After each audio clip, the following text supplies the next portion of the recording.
Hey, what's up, everybody? BDO44 coming at you with another video. All right, so the score is 70-47.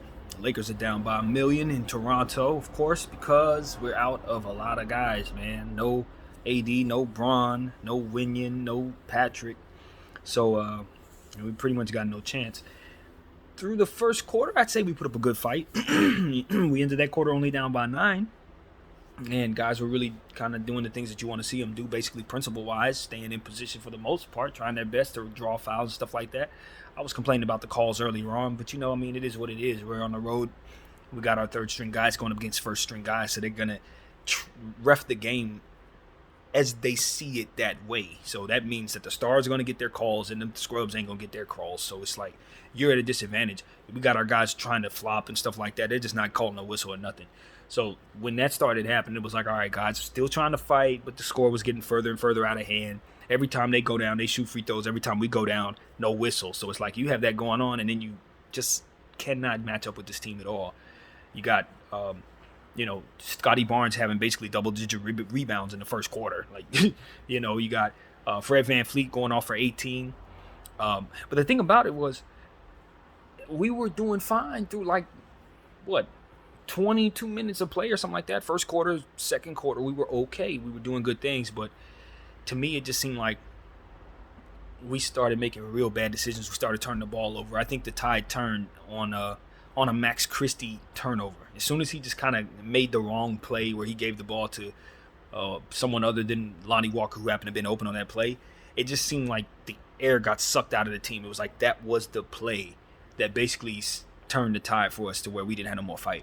So they just ran up the score after that. They just got in transition. Offensive rebounds are basically impossible. It's hard not to turn over the ball when they're so long and tall and defensive and talented. And then we just have situations where we're running guys out there and they're showing us who they are. They're not very good, man. I'm not going to sit up here and bash dudes, you know what I mean? I like the effort that I'm seeing. But we're just seeing guys make mistakes, man. Seeing guys play as if they're going up against guys much better than them, as if they haven't been on the floor to play basketball in a lot of real minutes, and that's why tonight is so important. We need them to do this. This is what we needed to have happen so that they can work some of that rust off and get some of that synergy on the floor. For me, what I'm most intent on seeing is exactly what I'm seeing. Guys who are not on the floor very much, on the floor, making mistakes so that we can show them exactly what those mistakes are in film.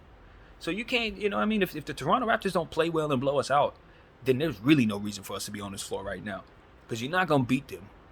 You're not going to learn anything either. So it's like that's ultimately what it's about. The thing about the Toronto Raptors right now, not that this is going to make any difference because we're not going to be able to get back in this game, but they're not being able to hit any three-point shots. And so it would be nice if we could do some things for ourselves so that we could take advantage of the fact that they got guys that are cold. Just like last night's situation, you're just seeing a league full of teams that don't really have a lot of three-point discipline. They just let it fly, man. And if it falls, it falls. If it don't, it don't. And that's just not a good recipe for us. And so that's what we ended up doing. As soon as the score kind of got to 13, the team automatically in its mind thought it was important to just kind of shoot the three to kind of get closer. You know what I mean? Obviously, in your mind, it's like, all right, 3 is more than 2. So let's just shoot threes since the score is now out of hand. The problem is we need to understand our tendencies. Our tendencies is the more we shoot, the less we make. So if you're looking at it the way that it actually is, if we start shooting more threes, the score spread is going to spread even further, because we're going to brick those threes and they're going to turn those threes into transition buckets or possessions that they can score off of. We need to play the percentages that pertains to our scoring, closer inside baskets, pick and roll plays and things of that nature, lobs that get guys like Damian Jones the ball, plays that get Thomas Bryant the ball. Those are plays that we can score on, mid-range jumpers off of guys like Dennis Schroeder. You know what I mean? Him slashing to the basket was working earlier. But it's one of those things where it's like we just can't seem to find that synergy. You look down there and you see Austin Reeves 1 for 8. It's like, bro, I cannot get with how Austin Reeves' game is following this road trip. He's just been bad every single night. And my thing is, this doesn't happen at home. So if he's going to be the guy who's got it sometimes, got it at home and don't have it on the road, then we just got to look at him that way. But I don't want to believe that that's who that is, but that's exactly what he's showing me. It just doesn't translate on the road.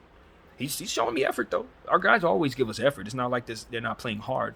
They're playing hard, so I'm pleased with that. But I just want to see guys who get things done at home play that same way and efficiently on the road. Troy Brown, we're seeing guys try to be active, of course, getting in there. I thought Damian Jones, once again, played 2 games so far in a row very well. I thought he did everything we want to see him do. Rebounding the ball, being big, catching lobs, stuff like that. You know what I mean? He's doing what we need him to see. We saw him do an excellent weak side block that sent the ball to the half-court mark. So, these are the type of things you want to see out of guys. When you give them a bunch of minutes, they don't care about the score. You don't care if you don't win or whatever. You just want to make sure guys keep their head up, understand that what we're intent on doing is just continuing to put our head down and just, bull toward a team that's obviously supposed to beat us with the intent on learning as much as we can from going up against that level of talent. So that's what we're seeing, man. We're struggling and we're supposed to be. That's just what it is. But at the same time, guys are getting good time on the floor. We've seen Kendrick Nunn step one way and turn the ball over. You know what I mean? In terms of travel. We saw him also trek out there to the 3-point arc and foul a guy, even though I don't actually think he fouled him. When you run at a certain angle, a guy can just shoot the 3 and then dive on the floor. And timing wise, the referees are just going to call it because that's how they're trained. So a guy like Kendrick Nunn knows that we're going to have to attack the perimeter differently. You know what I mean? But if he doesn't get on the floor, he's going to stay rusty. And so this is what we're messing with. We're messing with timing issues right now.